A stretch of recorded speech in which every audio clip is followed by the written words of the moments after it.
By Robin Brown lifts the veil off one of history's most polarizing figures.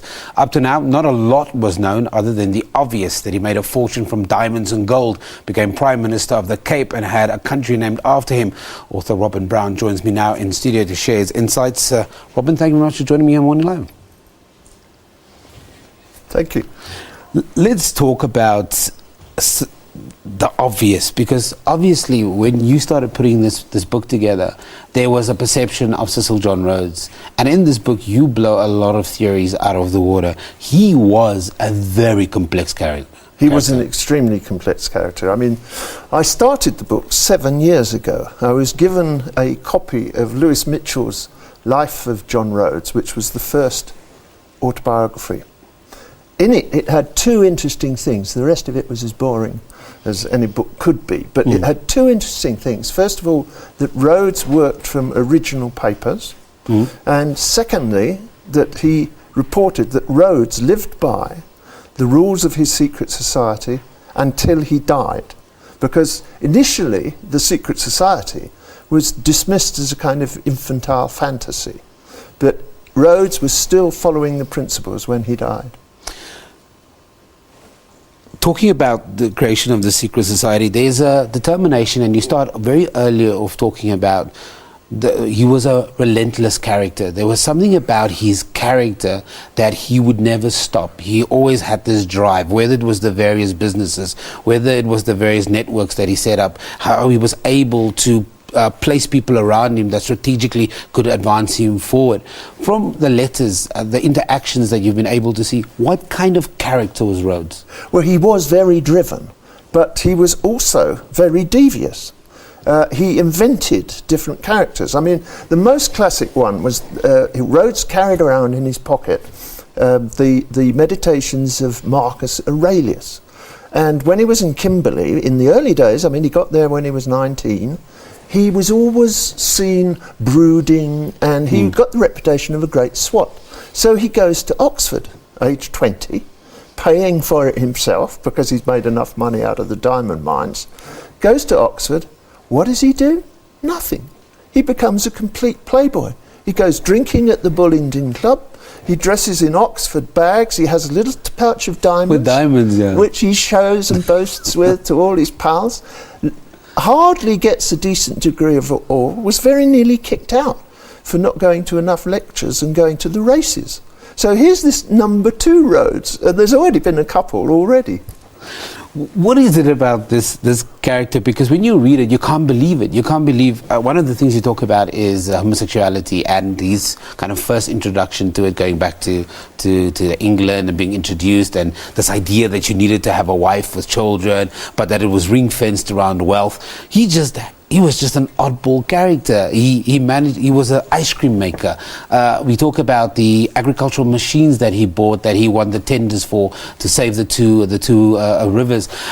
And under all of those things, though, there was just a guy with this idea that he could influence people, influence an idea, influence a society, but he was almost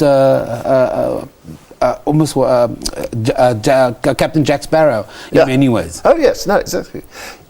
If I may, I'll get rid of this business about homosexuality straight away, because all the papers have picked up on that. Yeah, because everybody wants to talk about it. Yeah. But the truth of the matter is that homosexuality with Rhodes was probably the least kept secret of all. And we've always known, anybody who's known anything about Rhodes has known that he was gay. All right, let's say it, let's face it, and then we can put it down in history. But he was also adventurously gay.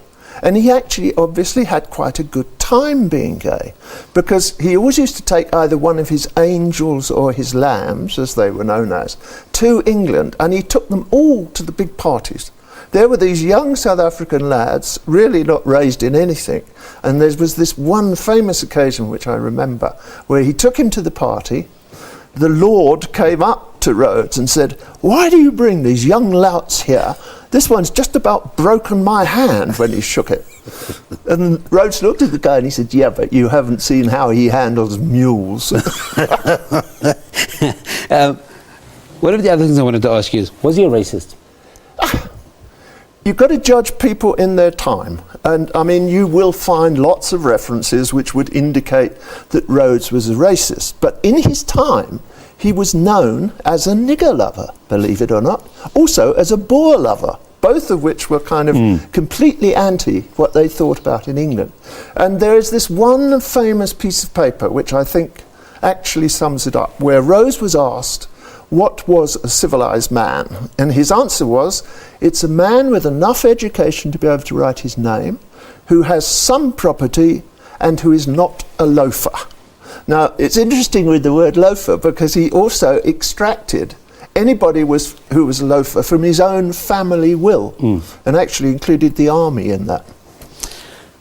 He's a polarizing figure in South Africa because we recently had the Rhodes Must Fall statue at UCT and at Rhodes University, and we've seen just so many young people look back at our history and how we interpret history.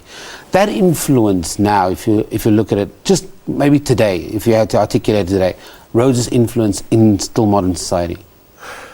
I've got a very ambivalent answer on that one. I mean, I think it is a good thing that Rhodes has an influence on modern society because so much of South Africa pivoted round Rhodes in the early days.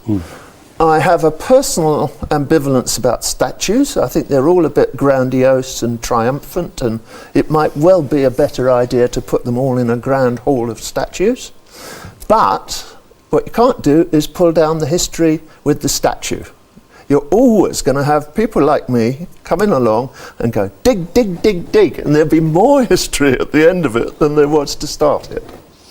Well, unfortunately, we run out of time, but thank you very much for joining me. That was the Secret Society Cecil John Rhodes Plan for New World Order author Robin Brown, talking to us about probably one of the most polarizing figures in African history, Cecil John Rhodes.